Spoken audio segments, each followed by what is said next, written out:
사도행전 28장 16절에 31절 우리 함께 봉독하도록 하겠습니다. 시작. 우리가 로마에 들어가니 바울에게는 자기를 지키는 한 군인과 함께 따로 있게 허락하더라. 사흘 후에 바울이 유대인 중 높은 사람들을 청하여 그들이 모인 후에 이르되, 여러분 형제들아, 내가 이스라엘 백성이나 우리 조상 관습을 배척한 일이 없는데 예루살렘에서 로마인의 손에 죄수로 내준 바 되었으니 로마인은 나를 신문하여 죽일 죄목이 없으므로 석방하려 하였으나 유대인들이 반대하기로 내가 맞지 못하여 가이사에게 상소하며 내 민족을 고발하려는 것이 아니라 이러므로 너희를 보고 함께 이야기하려고 청하였으니 이스라엘의 소망으로 말미암아 내가 이 쇠사슬에 매인 바 되었노라. 그들이 이르되, 우리가 유대에서 내게 대한 편지도 받은 일이 없고 또 형제 중 누가 와서 내게 대하여 좋지 못한 것을 전하든지 이야기한 일도 없느니라. 이에 우리가 너의 사상이 어떠한가 듣고자 하니 이 파에 대하여는 어디에서든지 반대를 받는 줄을 알기 때문이라 하더라. 그들이 날짜를 정하고 그가 유속하는 집에 많이 오니 바울이 아침부터 저녁까지 강론하여 하나님의 나라를 증언하고 모세의 율법과 선지자의 말을 가지고 예수에 대하여 권하더라. 그 말을 믿는 사람도 있고 믿지 아니하는 사람도 있어 서로 맞지 아니하여 흩어질 때에 바울이 한 말로 이르되, 성령이 선지자 이사야를 통하여 너희 조상들에게 말씀하신 것이 옳도다. 일러스되, 이 백성에게 가서 말하기를 너희가 듣기는 들어도 도무지 깨닫지 못하며 보기는 보아도 도무지 알지 못하는도다. 이 백성의 마음이 우둔하여져서 그 귀로는 둔하게 듣고 그 눈은 감았으니 이는 눈으로 보고 귀로 듣고 마음으로 깨달아 돌아오면 내가 고쳐줄까 함이라 하였으니, 그런즉 하나님의 이 구원이 이방인에게로 보내어진 줄을 알라. 그들은 그것을 들으리라 하더라. 바울이 온 이태를 자기 셋집에 머물면서 자기에게 오는 사람을 다 영접하고 하나님의 나라를 전파하며 주 예수 그리스도에 관한 모든 것을 담대하게 거침이 없이 가르치더라. 아멘.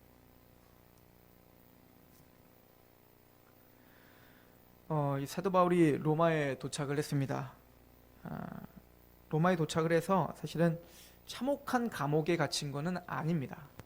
그러니까 이제 재판을 이제 상소해서 왔고 또 시민권자이기도 했고 그래서 어느 정도 대우를 해줬던 것 같아요. 그래서 꼭 그 가택연금과 같은 상황이 됐던 것 같습니다. 그래서 재판이 끝나지 않았기 때문에 도망가게는 못하니까, 그러니까 자유롭게 돌아다니지는 못하게 딱 가둬둔 거죠. 그 군인이 같이 이제 동행을 하게 되고, 그러니까 이제 사도 바울이 자기의 발로 복음을 전하러 다니지 못하니까 이제는 사도 바울은 유대인들을 초청하죠. 초청해서 이제 그 유대인들에게 이제 이야기하는 장면이 오늘 이제 사도행전을 마무리 짓는 장면입니다. 사도행전에 이제 마무리 지으면서 사도 바울이 자신이 여기까지 이제 가이사에게 상소하러 온 것은 내가 너희를 고소하러 온 게 아니다. 그러니까 유대인들이 잘못됐고 유대인들의 죄를 고소하기 위해서 내가 상소한 게 아니다라고 오늘 본문에 이야기를 하죠. 내가 너희를 유대인들을 반대하려고 상소한 게 아니라 마지못해서 어쩔 수 없이 내가 가이사에게 상소를 했고 내가 죽을 수밖에 없는 상황이었기 때문에, 또한 내가 이렇게 상소를 해서 여기까지 오게 된 것은 20절에 보니까 너희를 보고 함께 이야기하려고 왔다. 그러니까 좀 객관적인 눈으로 나와 같이 좀 이야기할 수 있는, 그래서 너희를 좀 설득하고 유대인들에 대해서 유대인들이 믿고 있었던 율법, 또 구약, 또 그들이 믿고 있었던 신념, 어떤 그런 것들을 다 무시하거나 그런 것들을 배격하는 게 아니라 너희들이 기다렸던 그것의 완성, 너희들이 기다렸던 그것의 성취가 무엇인지, 사실은 너희는 뭔가 부족함이 있지 않냐라고 하는 거죠. 그러니까 너희는 뭔가를 기다리고 있지만 그 모든 것들이 하나도 빠짐없이 다 성취된 분이 계시다는 거예요. 그것을 이제 사도 바울은 이스라엘의 소망이다 이렇게 표현을 했는데요. 20절에 보면 이러므로 너희를 보고 함께 이야기하려고 청하였으니 이스라엘의 소망으로 말미암아 내가 이 쇠사슬에 매인 바 되었다. 내가 이곳에 갇혀서 너희까지 온 이유는 딱 하나인데 바로 이스라엘의 소망, 나는 이방인들이 믿었던, 이방인들이 바라봤던 어떤 것을 전하는 게 아니라 우리 민족 조상 때부터 믿었던 우리 조상 때부터 바라보고 있었던 그 이스라엘의 소망, 우리 민족의 소망에 대해서 전파하다가 여기 왔다는 거죠. 그래서 나는 너희와 다른 걸 믿는 게 아니라는 거예요. 너희와 다른 걸 믿는 게 아니라 너희는 성취되지 않은 걸, 우리가 믿고 있었던 것의 온전한 성취, 온전한 참 형상, 골로새서의 사도 바울이 말한 것처럼 먹는 것과 마시는 것과 절기나 월삭이나 안식일로 인하여 누구도 편론하지 못하게 하라는 거죠. 왜냐하면 그 모든 것들은 그림자요 형상이나 참 형상이 아니라는 거 아닙니까? 그 참 형상은 바로 그리스도다라고 이야기를 하죠. 바로 그 참 형상이신 그 예수님께서 오셔서 바로 이분이 우리가 그렇게 바라고 있던 이스라엘의 소망이다. 그러니까 이스라엘의 소망이라는 건 메시아를 말하는 거죠. 그리스도를 말하는 겁니다. 즉 성경에는 아담이 범죄를 저지른 이후에 그 죄악된 인간을 구원하기 위한 구원자, 구속자를 주시겠다라고 끊임없이 약속하죠. 그 첫 번째 약속이 창세기 3장 15절에 있는 것처럼 여자의 후손, 그 씨가 바로 뱀의 머리를 밟을 거라는 약속을부터 시작해서 이제 끊임없이 그 메시아에 대한 사상을 선포해 줬죠. 그래서 모세에게는 그 아브라함과 이삭과 야곱에게는 한 자손, 아브라함의 자손에서 그리고 유다의 자손에게서 나는데 모세는 그것을 뭐라고 이야기하냐면 나와 같은 선지자가 올 것이다 라고 표현을 한다고요. 그 요한복음에도 보면 이 예수님이 행하셨던 그 일들을 가만히 따라가 보면 모세가 연상될 만한 일들을 하시죠. 사실은 오병이어 기적도 광야에서 만나와 메추라기를 베풀어 주셨던, 모세를 통하여 베풀어 주셨던 어떤 그 이미지를 그대로 사용하시는 거거든요. 그런 것처럼 또 홍해가 갈라지는 그 놀라운 현상, 요단강이 갈라지는 것, 이런 모든 것들은 또 어떤 자연이, 예수님이 폭풍우를 잠재우시고 그런 것처럼 어떤 자연 만물을 통치하시고 통제하시는 창조주의 어떤 능력을 보여주죠. 이제 사실은 유대인들은 그거를 바라볼 때, 그 신기한 걸 바라볼 때 누구를 연상하냐면 모세를 연상할 수밖에 없는 거예요. 그래서 이제 요한복음에 보면 예수님을 뭐라고 하냐면 혹시 그 선지자다라고 막 예수님을 칭송하죠. 그러니까 모세가 나와 같은 선지자가 올 건데 바로 그 선지자가 누구라는 거예요? 바로 예수 그리스도. 나중에 이제 베드로가 설교하는 중에서도 바로 그 선지자에 대한 이야기를 하죠. 또한 선지서는 조금 더 구체적으로 예를 들어 에스겔서 같은 경우는 다윗과 같은 한 목자가 올 것인데 그 다윗과 같은 한 목자가 올 때는 남유다와 북이스라엘이 한 나라가 되고 연합이 되어서 한 목자를 섬기게 될 것이다. 그때는 온전한 회복이 일어날 것이고 그 성전의 영광이 떠나지 않게 될 것이다. 근데 그때는 언제라고요? 다윗과 같은 한 목자가 올 때다. 그리고는 뭐라고 하시냐면 에스겔에게 그때는 내가 친히 너희의 목자가 되리라 이렇게 표현하고요. 내가 너희의 다스린 통치자가 되리라. 하나님이 직접적인 통치자. 그래서 하나님이신 그 한 목자이신 또 다윗인 예수 그리스도. 그러니까 이스라엘 백성들은 창세기부터 말라기까지 바로 그분을 기다렸던 거예요. 그 선지자가 누군지, 또 그 다윗과 같은 왕이 도대체 누군지, 또 그 자손이 누군지 그분을 기다렸는데 바로 그분이 예수 그리스도다라고 하는 것을 사도 바울은 전했다는 거예요. 그것 때문에 내가 투옥당했다라고 이야기를 하는 것이죠. 자, 우리는 오늘 말씀을 정리하면서 사도 바울이 마지막 전하는 이 메시지, 사도 바울이 무엇을 강조하며 복음을 전했는지, 무엇을 위해서 투옥당했는지를 보는 거예요. 즉 우리가 전하는 복음에는 어떤 내용들이 담겨 있어야 되는지를 보는 거죠. 첫 번째는 지금 말한 것처럼 바로 그분이 이스라엘의 소망인 것을 선포하는 겁니다. 즉 그분이 우리의 메시아 되심, 그리스도 되심. 그래서 베드로가 예수님을 고백할 때 당신은 살아계신 하나님의 아들이라는 거 아니에요? 그리고 당신은 그리스도라는 거 아닙니까? 즉 당신은 하나님의 아들이시며 당신이 바로 그 이스라엘의 소망입니다. 당신이 바로 구약 전체에서 예언한 바로 그 선지자요, 그 메시아요, 다윗과 같은 왕입니다를 고백하는 것입니다. 그리고는 그 선지자는, 그 다윗과 같은 왕은 조금 더 구체적으로 이사야서에 보면 이제 구체화시키죠. 그래서 이사야 선지자는 뭐라고 고백을 하냐면 그분은 한 아기로 태어날 것이다 라고 하죠. 처녀가 잉태할 것이다 라고 이야기를 합니다. 그리고는 그 아기가 태어나서 그분이 바로 우리의 왕이 되는데, 근데 그분은 영존하는 아버지라, 그렇죠? 하나님이라 칭함을 받을 거라는 거예요. 그러니까 한 아기로 태어나지만, 처녀가 잉태하지만 그분은 그냥 인간이 아니라는 거예요. 그분은 영존하는 아버지시고 하나님이시다 라고 칭함을 받죠. 근데 그분은 하나님으로서 우리에게 오시지만 또 다윗과 같은 왕으로 오시지만 그분은 바로 53장에 봤더니 우리의 허물과 죄로 말미암아 죽임을 당하고 고난을 당하고 찔림을 당하고 그렇게 조롱을 당하는 그런 볼품이 없는 메시아로 이 땅에 오실 것이다 라고 하는 이야기를 하고 있죠. 바로 그분은 십자가를 지신 바로 예수님이시며 그분이 또 다윗이 예언한 바 바로 그분은 썩음을 당치 아니할 것이요 또 부활하실 것임에 대해서 예언했고 그 모든 예언들 사실 이 메시아에 대한 예언이 구체적인 어디서 태어날 것이다 또 누구의 자손으로 올 것이다 뭐 어떻게 태어날 것이다 뭐 애굽에 잠깐 갔다 올 것이다 그리고 나귀를 타고 예루살렘에 입성할 것이다 이런 구체적인 예언만 해도 40에서 50가지가 되고 또 간접적으로 직접적으로 전체 구약에서 메시아에 대한 예언이 한 300가지가 된단 말이에요. 근데 그 모든 예언들이 바로 성취되고 모든 예언들이 적중하신 분이 바로 메시아이시다라고 하는 것을 이 바로 예수님이다라고 하는 것을 사도 바울은 유대인들을 불러서 이야기를 하고 있었다라고 하는 것입니다. 두 번째 사도 바울이 강조하며 전했던 것은 바로 23절입니다. 그들이 날짜를 정하고 그가 유숙하는 집에 많이 오니 바울이 아침부터 저녁까지 강론하여 하나님의 나라를 증언하고 라고 하죠. 사도 바울은 하나님의 나라에 대해서 선포했습니다. 마가복음에 마가가 복음을 이야기할 때 복음을 선포하시되 회개하고 주 예수를 믿으라는 거 아닙니까? 회개하라 하나님의 나라가 임했다는 거예요. 그러니까 복음이라는 것은 좀 더 확장하여 바로 하나님의 나라의 임함에 대한 선포다라고 하는 것이죠. 하나님의 나라는 바로 하나님의 통치를 가리키는 겁니다.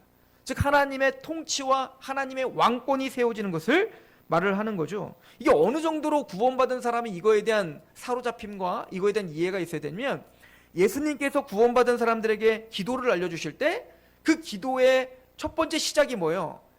하나님의 이름이 거룩히 여김을 받으셔야 되는데 그러기 위해서 뭡니까? 하나님의 나라가 임해야 되는 것입니다.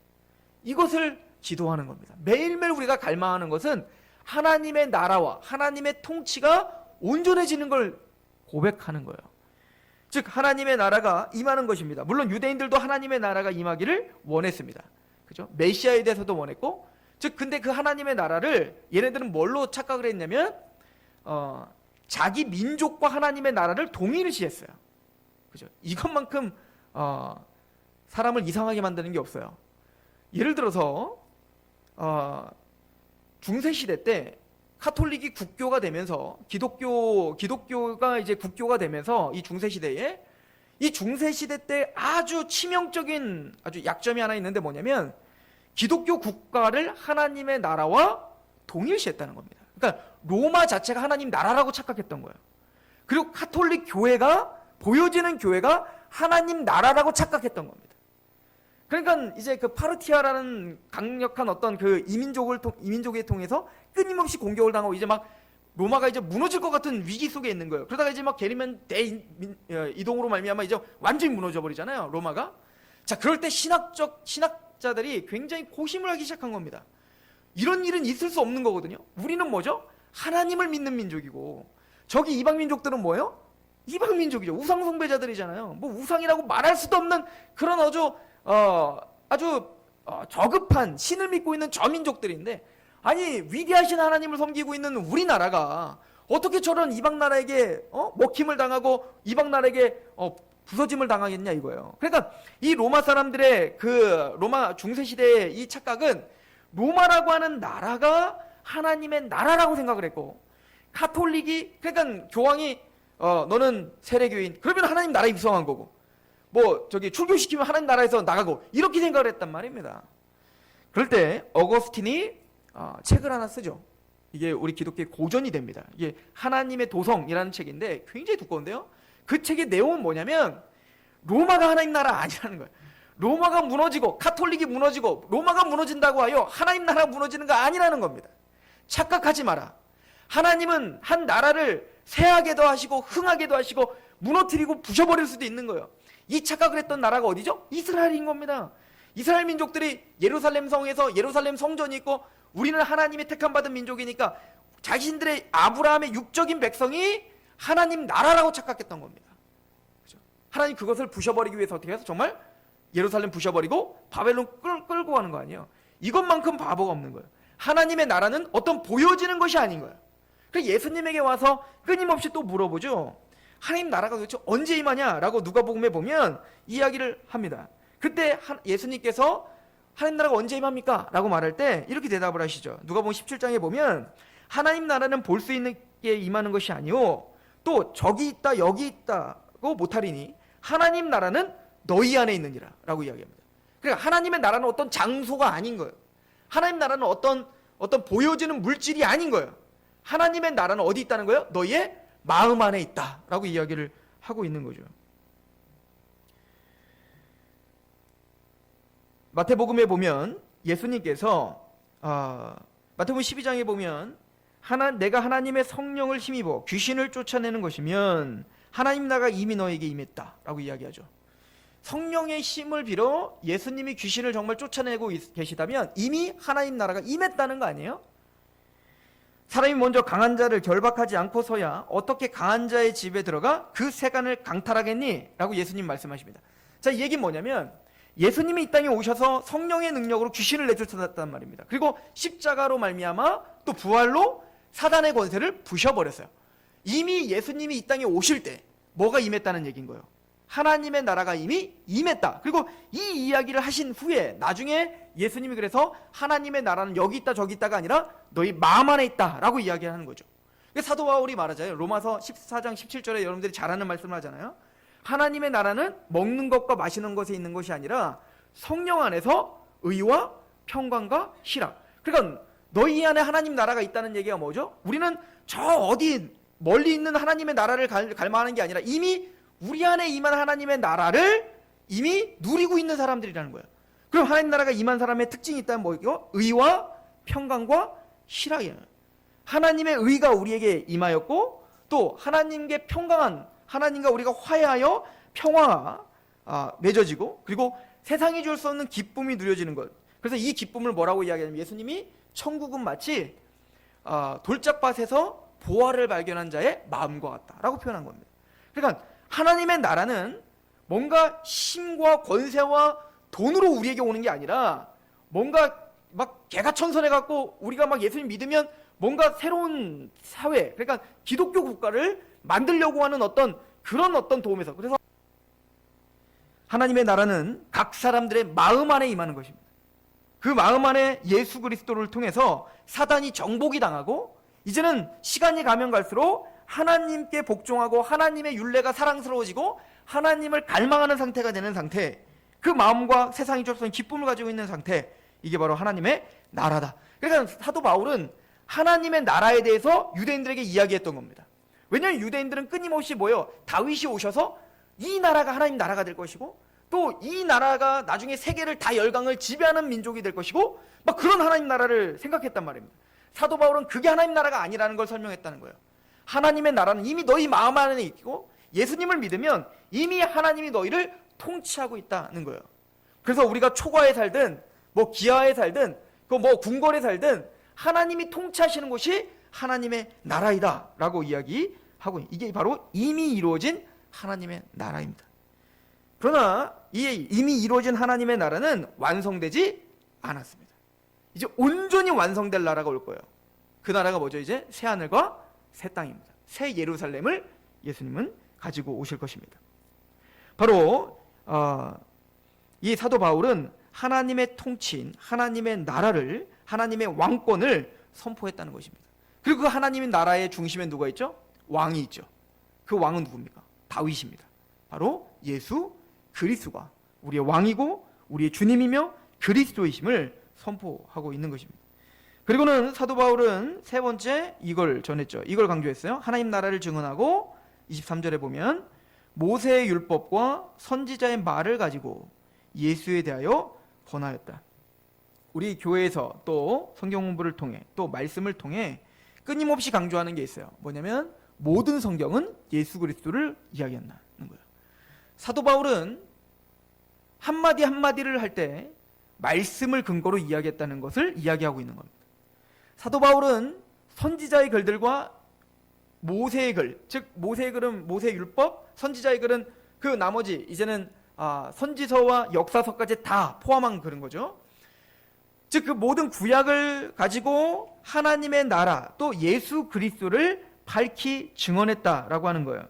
이것은 예수님도 그렇게 하셨다는 것을 우리는 볼 수 있죠. 그러니까 누가가요. 이 누가가 강조하고 있는 게 있는 거예요. 물론 이제 누가만 강조한 게 아니라 이것을 예수님이 강조했고 바울이 강조했기 때문에 누가는 그렇게 강조했겠죠.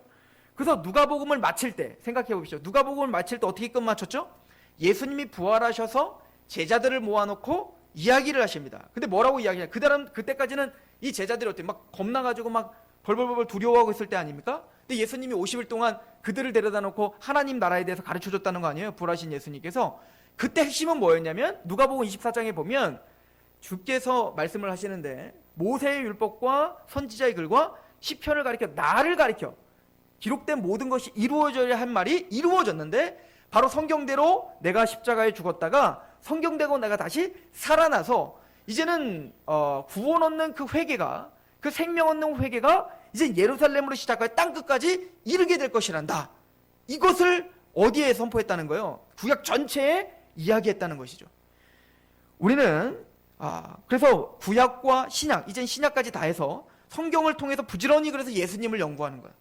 부지런히 예수님을 드러내는 겁니다. 그러니까 교회가 해야 될 일은 다른 게 아니라 성경을 가지고 모세가 한 이야기, 선지자가 한 이야기, 사도들이 한 이야기를 가지고 부지런히 그 하나님의 나라에 대해서 배워야 되고 부지런히 그 예수님에 대해서 배워야 되는 겁니다. 그것이 사도 바울이 밤낮 아침부터 저녁까지 그렇게 밤낮 강론했던 아주 중요한 주제였다라고 하는 것을 이야기하고 있죠. 그래서 오늘 말씀에 보면 모세의 율법과 선지자의 말을 가지고 예수에 대하여 권하더라라고 이야기를 하고 있었다는 것입니다. 사도 바울은 이 복음을 전파하기 위해서 듣든지 아니 듣든지 전파한 모습을 볼 수가 있어요. 사도 바울이 지금까지는 찾아다녔죠. 그죠?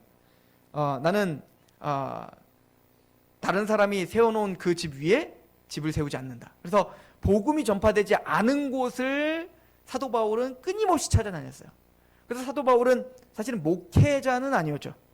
그렇죠? 목회자기도 하지만 사실은 순회 선교자였어요. 그래서 한 교회에 이제 정착되어 있는 목회자가 아니라 이제 복음을 전해서 교회가 세워지고 어느 정도 자립하게 되면 딱 맡겨놓고 바로 자기는 또 이제 교회를 개척하러 나가고 또 거기 세워지면 또 바로 또 나가고 나중에 서신을 써갖고 이제 목회 서신을 써갖고 그들을 좀 다스리고 이렇게 하러 다녔죠. 이게 사도 바울은 예수님이 자신에게 명하신 이방인에게 복음을 전하라, 땅끝까지 복음을 전하라 하신 말씀을 성취하기 위해서 어쩌든 복음이 전파되지 않은 곳을 향해서 끊임없이 찾아다녔어요. 찾아다니는 곳마다 우리가 지금까지 계속 본 것처럼 얼마나 많은 순환을 당했습니까? 얼마나 많은 고난을 당했고 얼마나 많은 조롱을 당했습니까? 또 죽임을 당할 뻔한 적이 얼마나 많습니까? 그럼에도 불구하고 이 사도 바울은 복음을 전하러 다녔어요.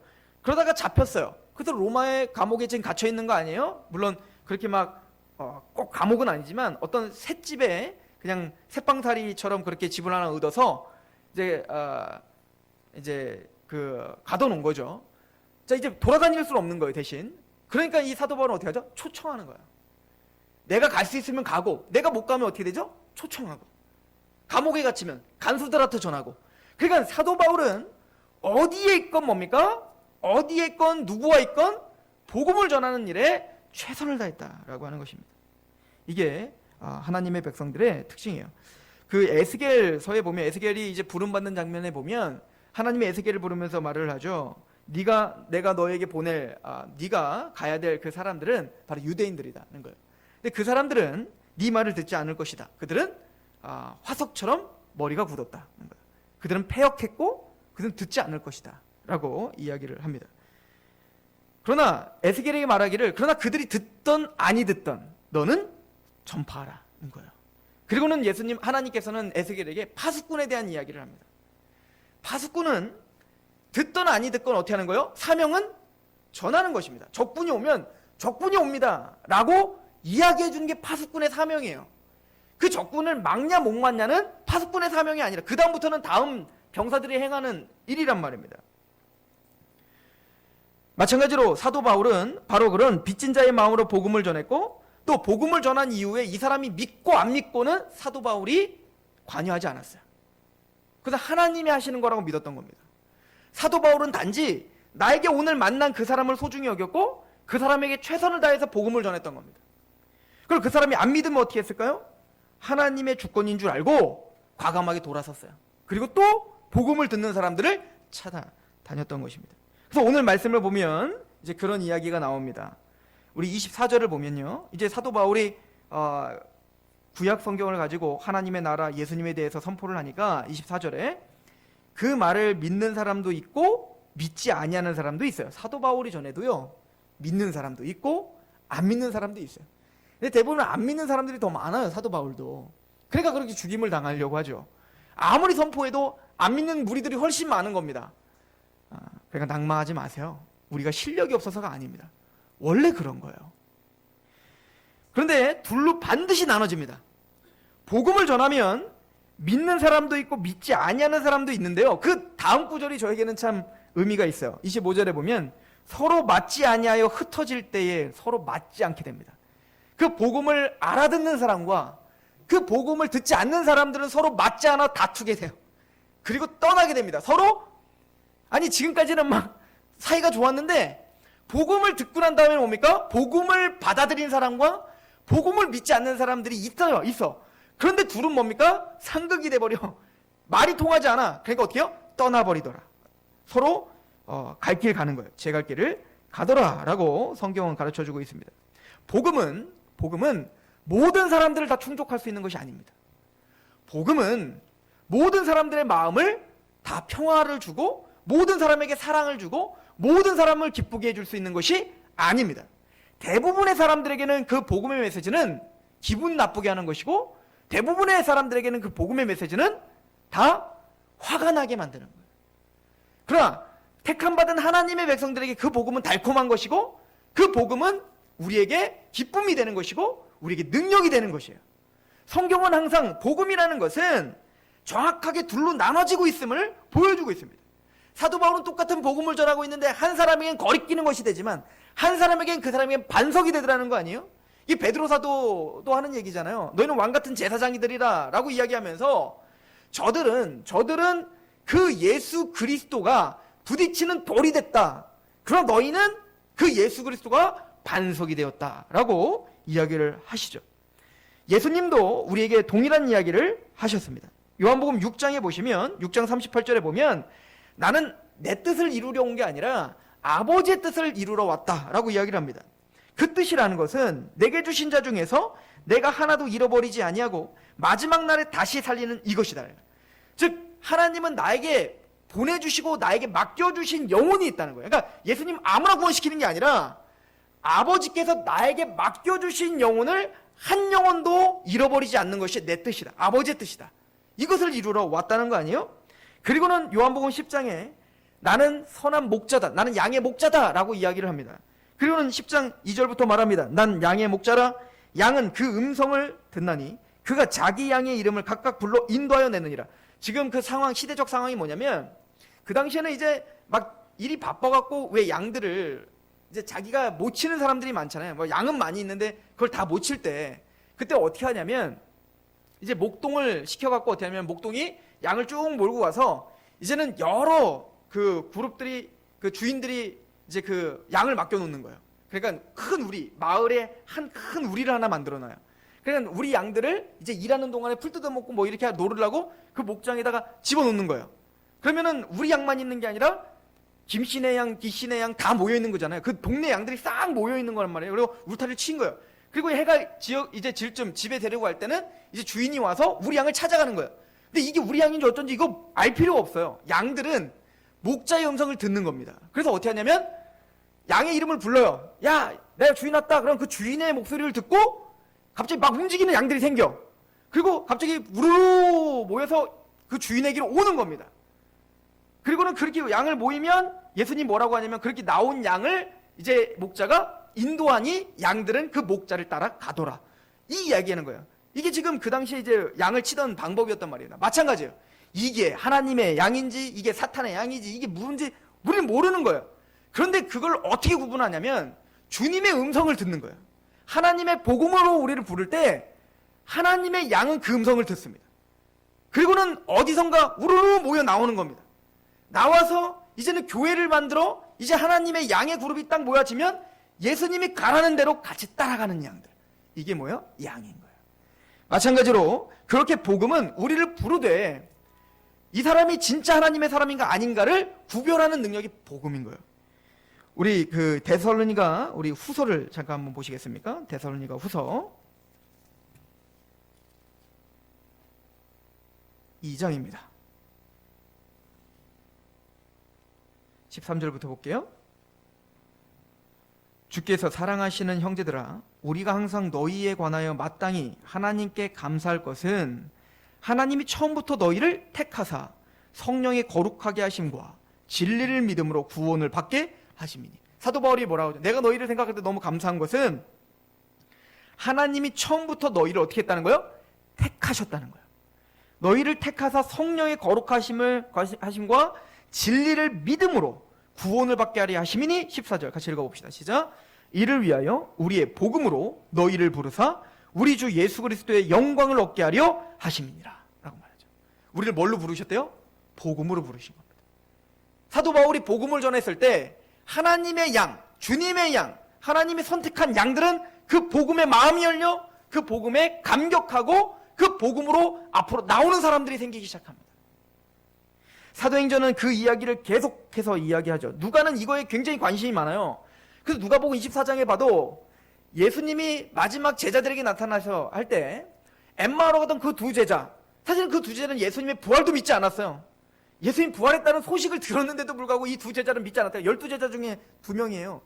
엠마오가 그 두 제자는 믿지도 못했단 말입니다. 믿지 못하는, 믿음이 없는 그들을 누가 찾아오시죠? 예수님이 찾아오시는 거예요. 찾아오셔갖고 왜 이렇게 상심하시니? 아, 우리 주인이, 우리 선생이 돌아가셨습니다. 내가 선생인데? 근데 그 예수님이 옆에 있는데도 알아보지 못하는 그들, 주님은 어떻게 할까요? 얘 나쁜 놈들, 내가 그럴 줄 알았는데 확인해봤더니 이거 안 되겠네. 그냥 예수님이 떠나시던가요? 아니더라는 거예요. 그 사람들이 눈이 떠져서 예수님 앞에 돌아오더라는 거예요. 그리고 회고합니다. 뭐라고 하죠? 주께서 우리에게 성경을 풀어주실 때에 우리 마음에 뜨거움이 있지 아니하더냐. 주님께서 친히 그들의 양인 그 제자들의 마음을 풀어주십니다. 그 말씀을 풀어주세요. 24장 22절에도 보면 모세의 율법과 선지자의 글과 시편에 나를 가리켜 기록되야, 이 말을 하기 전에 뭐라고 하냐면 주께서 성경을, 눈을 열어 성경을 풀어주셨다는 거예요. 성경을 열어 알려주셨다는 것입니다. 누가? 주님께서 직접 그 제자들의 마음을 여셔서 성경을 깨닫게 하시고 하나님의 복음을 알게 하셨다고요. 제자들만 그랬나요? 아니요. 그 제자들이 전하고 있는 그 복음을 가지고도 했죠. 바울이 루디아를 만났을 때도 마찬가지 아니에요? 바울이 루디아에게 복음을 전했더니 그 수많은 유대인 여자들이 앉아 있었단 말입니다. 그 수많은 여자들이, 기도처에서 수많은 여자들이 앉아 있었는데 그 중에 루디아, 다른 여자들은 다 뭡니까? 감흥이 없어요. 감격이 없다고요. 그런데 유독 루디아는 어때요? 바울의 말을 따라요. 복음을 믿는단 말입니다. 그걸 사도 누가는 뭐라고 기록하고 있냐면 주께서 루디아의 마음을 열어 바울의 말을 청종하게 하는지라. 주님께서 직접 어떻게 하고 있어요? 루디아의 마음을 열더라 하는 거예요. 복음을 들을 때 하나님의 백성들은 주님께서 직접 그 마음을 여셔서 복음을 알게 하시고 깨닫게 하시고 감격하게 하시고 따라오게 하세요. 그 양은 그의 목자의 음성을 듣기 때문에 그렇습니다. 그리고는 그렇게 하나님이 뜻이 예수님에게 주신 그 양들 한 마리도 잃어버리지 않고 마지막 날에 다시 살리실 것이다. 그 믿음으로 따라온 복음에 감격하고 있는 하나님의 백성들을 마침내 완성시키시고 그들로 마침내 하나님의 나라가 새하늘과 새 땅에 또 새 예루살렘에 입성시키시며 그들을 하나님의 나라라 불러주시는데 그것이 바로 14만 4천입니다. 즉 하나님의 나라가 온전히 성취되는 것이죠. 사도 바울은 여기에 감격하고 있었던 겁니다. 사도 바울은 이거에 대한 확신이 있었습니다. 자기를 죽이려고 하는 사람이 그렇게 많았고 고통이 많았고 고난이 많았지만 분명히 자기 눈앞에서 그 복음의 역사가 일어나는 걸 봤어요. 복음은 뭔가 시스템을 변화시키는 게 아니에요. 복음은 뭔가 국가의 체계를 바꾸는 게 복음이 아니라고요. 복음은 한 사람을 바꾸는 겁니다. 성경을 읽을 때 제가 제일 감격이 되는 건 뭐냐면 창세기 하나만 봐도요. 하나님이 천지를 창조하셨대요. 끝도 알 수 없는 그 천지를 창조하셨다는 겁니다.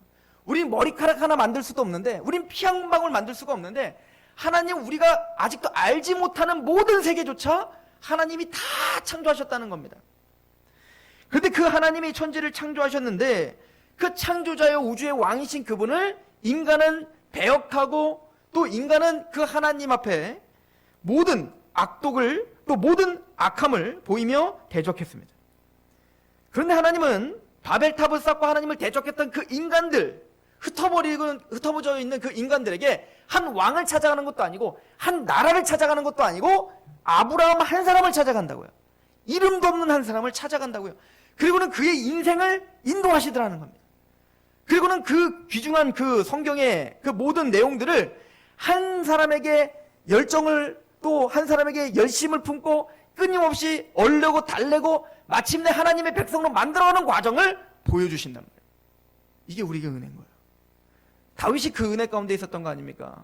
내가 해를 보고 달을 보고 별을 보니 그 광대하신 하나님 앞에 몸둘 바를 모르는 거예요. 그런데 인자가 무엇이길래 저를 이렇게 생각하십니까? 인자가 무엇이겠는데 저를 이토록 권고하십니까? 뭐죠? 하나님은 한 사람을 변화시킵니다. 하나님은 그 한 사람에게 집중하십니다. 그리고 그 한 사람을 천하보다 귀하게 여기고 그 한 사람을 복음을 감격시키고 다메섹 도상까지 주님이 직접 찾아가셔서 예수님을 보게 하고 예수님을 만나게 합니다.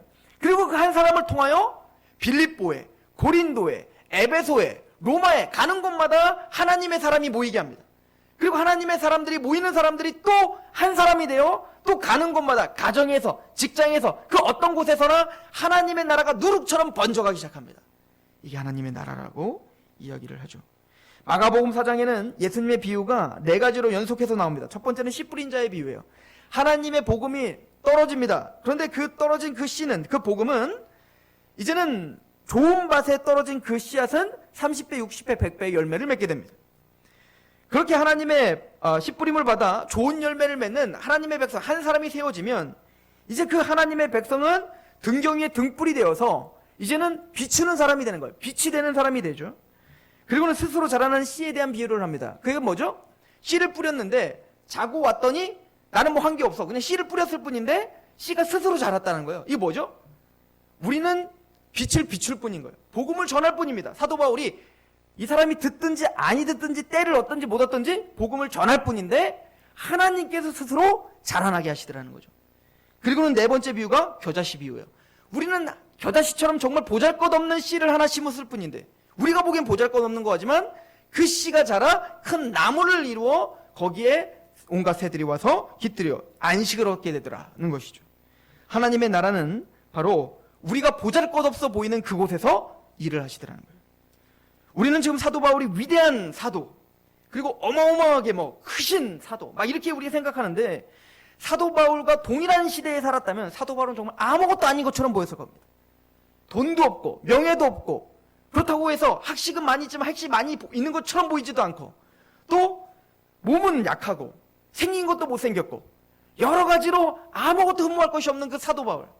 그런데 그 사도 바울을 하나님은 그 한 사람을 변화시켜 하나님의 교회를 세우고 하나님의 나라를 확장하고 있는 거예요. 우리는 사도 바울만 그런 것이 아니라 또한 제자들만 그런 것이 아니라 오늘 이 대한민국에 또 2014년도에 바로 그 씨앗을 저와 여러분들의 마음판에 심으셨습니다. 하나님의 나라는 이미 우리 마음판에 새겨졌고 하나님 나라는 우리 안에 확장하고 계십니다. 즉 성장하고 있다는 얘기. 그리고 성장한 우리를 넘어 우리가 있는 그곳에서 하나님의 나라가 누룩처럼 번지게 될 것입니다. 안 번지던데요. 여러분들이 자녀 하나만 기독교인으로 잘 키워보십시오. 그 자녀가 어떻게 할 줄 몰라요. 오늘 만나는 그 사람 한 사람에게 복음을 전했는데 그 사람이 어떻게 하나님의 나라를 이룩할지 몰라요. 하나님의 나라는 우리가 생각하는 것처럼 오는 게 아닙니다. 그러나 사도 바울은 그걸 믿었던 거예요. 내가 이렇게 하면 전 세계에 하나님 복음 편망이 전파되겠지? 아니요. 그냥 오늘 만나는 사람에게 최선을 다했을 뿐입니다. 오늘 우리에게 요구하시는 거. 사도행전은 이렇게 끝나죠. 사실은 누가는 사도행전에 아마 그 3번째 책을 썼을 거예요. 누가복음, 사도행전, 그 다음에 또 하나의 책을 쓰고 싶었을 겁니다. 근데 미처 못 쓴 거죠. 근데 하나님의 섭리 가운데 못 쓰게 하셨던 것 같습니다. 이렇게 끝나게 하신 거예요. 그 뒤로도 사도 바울은 죽은 게 아니에요. 여기서 이제 나가게 돼서 이제 복음 전도를 하다가 또 네로 시대 때 잡혀갖고 이제 순교를 당하게 되죠. 그래서 이 사도행전이 끝난 이후에 디모데후서 전후서를 이제 쓰게 되는 거예요. 그 외로운 시기를 보내는 걸 쓰게 되죠. 그러나 사도행전은 여기서 멈추게 하십니다. 그것은 이제는 이 사도행전에 꼭 마무리되어 있지 않은 듯하게 끝나버린 것처럼 이제 하나님의 백성들인 우리가 이 시대에 또 다른 사도행전을 써야 될 줄로 믿습니다. 기도하겠습니다. 하나님 아버지, 하나님의 나라가 우리 마음판에 새겨졌습니다. 다윗과 같은 왕 예수 그리스도께서 우리를 통치하시고 그 십자가가 우리에게 감격이 되었습니다. 우리를 통하여 하나님의 나라가 지금도 확장되고 있는 줄 믿습니다. 우리의 가정, 또 우리 자녀, 우리가 지금 소속되어 있는 이 보여지는 교회, 아버지 하나님, 그 모든 것들을 통해 하나님의 나라가 임하게 하시옵소서. 하나님의 나라가 확장하게 하시옵소서. 성령님께서 그 모든 사역들을 주장하시고 담대하게 제자들의 입술을 주장하셨던 것처럼 하나님의 백성들을, 하나님의 교회를 그 입술과 그의 마음을 담대하게 주장하여 주시옵소서. 그렇게 역사하실 하나님, 이 교회와 성도들 하나님께 위탁하며 예수 그리스도의 이름으로 감사하며 기도합니다. 아멘.